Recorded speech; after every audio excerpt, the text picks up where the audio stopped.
So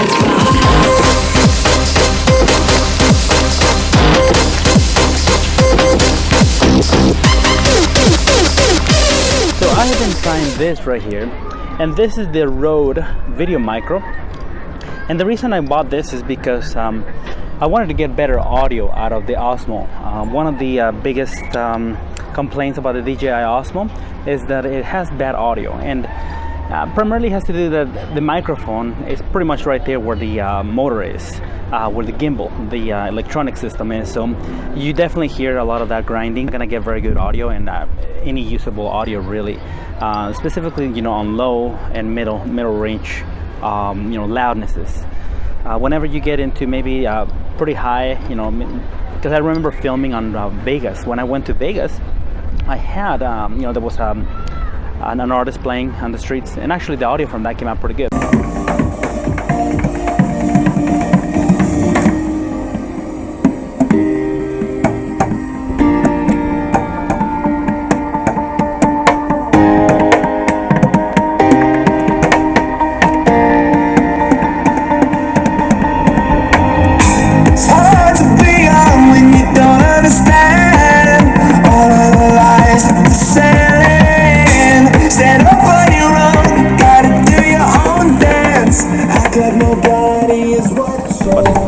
It was louder, then it kind of overtakes. You don't hear as much as the grinding sound from the motor, from the electronic gimbal. So again, that's the biggest complaint, and I understand definitely that, because if you're used to, if you want to be able to utilize that with good reference audio, even if you're not going to be using it mainly, but you want to have it as maybe ambience audio, room tone, then it's not going to be usable at all. You definitely want to go ahead and mute it and have a better audio. But with this is pretty much the one that DJI recommends, and there's a couple of things attached here, and I wanted to talk about these because they definitely need to come together. Not only do you need the microphone, this is the Rode VideoMicro. It's a very nice microphone, very well made. Rode makes great, excellent quality. The key about this is that whenever you have to actually buy this dual bracket, it's for two different pieces. Let me turn it around. There you go. It's for two different. It has two cold shoes. You can switch them around.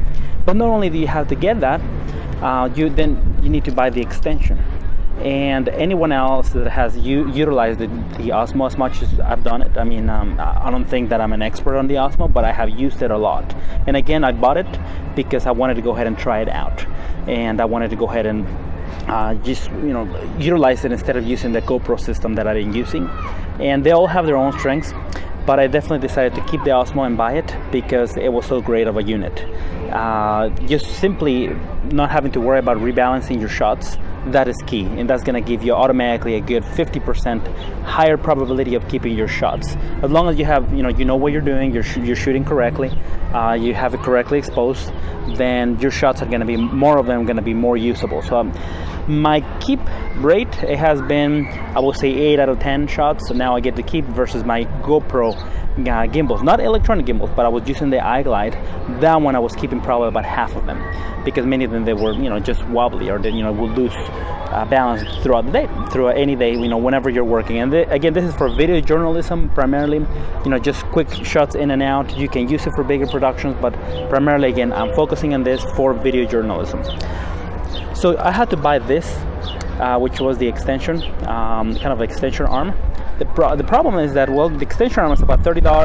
The dual hot shoe adapter is about another $20-$30. So we're talking about maybe close to $60 there. And then the microphone is about $70. So we're talking about $130 to get good audio. The reason you need the extension adapter is because otherwise the fuzzy will be on the way whenever you get your shots to try to pan around. Unless you're just going for a straight shot, then that's okay. But you don't want to be limited by doing that. That's the whole reason you have a joystick, is because you want to be able to switch it around, or move or do panning. And this will be on the way all the time. So you definitely need to go ahead and buy the extension the extension arm, so that you can switch it around. So what I do is that I kind of put it backward like this. So this is where connected to the Osmo, and then this is close to my hand, the handle. You can put it many different ways. You can have this, you know, kind of this way, but again, any of this will get in the shot. You know, you can have it many different ways, but out of all of them, this is the best way, because yeah, you do feel it on your hand, but it works much better, and you're not as close. You don't want to be too close either to the motor, because then you're back in the same situation. There's a better audio, better microphone, so then you're gonna end up getting better grinding noise, and you don't want that. So this is pretty much my explanation about why I bought this. I recommend it. It's definitely going to give you very much better quality audio, ambience audio, and usable audio that you can utilize later on in post-production. So that was one thing. Another thing that I just thought of sharing is something kind of interesting. So there was a product by a company called OpenWorks Engineering, and this product is called the Skywall 100, 200, and 300 series. And the interesting thing about this that was just announced is that this is going to be, it looks just like a bazooka. And what it does is that it's targeted to actually people to, whenever they're, okay, so they're mentioning that it's going to be primarily used for, you know, the government buildings, any federal buildings. So it looks like a bazooka. Pretty much it shoots sort of similar to a net. It calculates the distance, so it's about 100 feet, they say. So it calculates the distance to the drone, the trajectory, then you shoot it.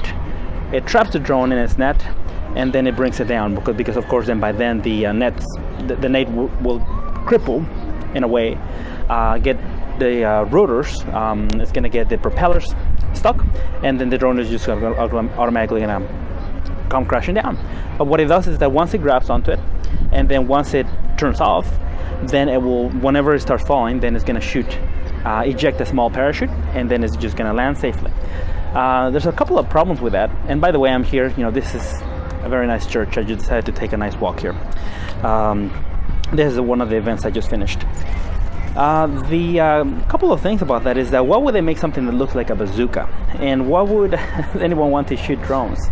Again, maybe perhaps they might have some use. They might have some use, perhaps some federal buildings, government institutions, things of that nature. You know, you don't want any drones to be actually carrying like anything dangerous or something that is going to cause harm to anyone within that building. And I understand that probably maybe for other uses, but to be honest, it's just simply, it goes back to that drone phobia. And people, once again, they're afraid of things that they don't know very much about, and which is normal. We humans have that bias.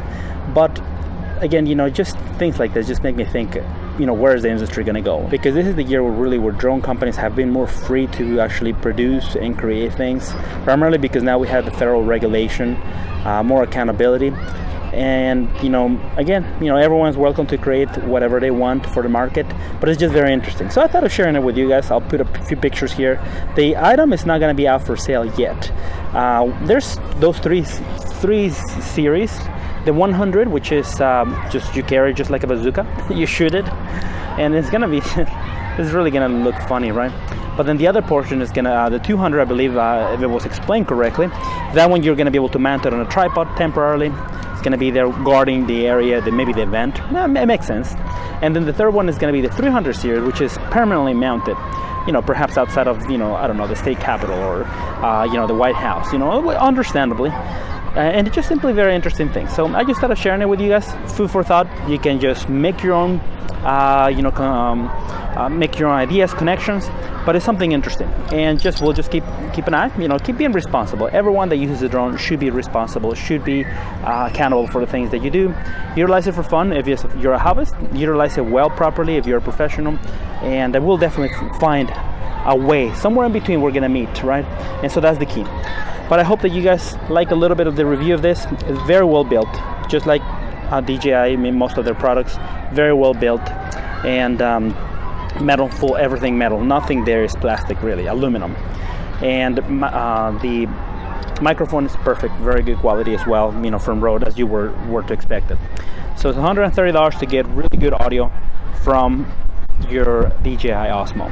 And this is probably going to be the best setup because you don't want to bring something too big either. You can put any microphones. I put other shotgun microphones, but this actually comes really well, and this is what DJI recommends. So give it a shot, see what you guys like it. I'll put some links, and I'll see you guys next time. Thanks.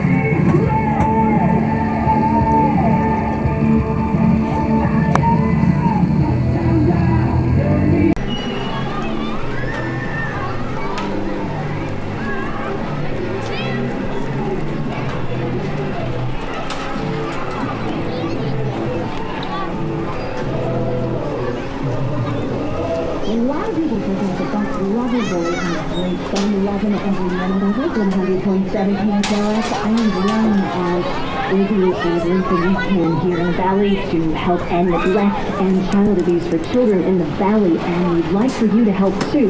You can join our Child Help Mega Raffle on our website with all the information.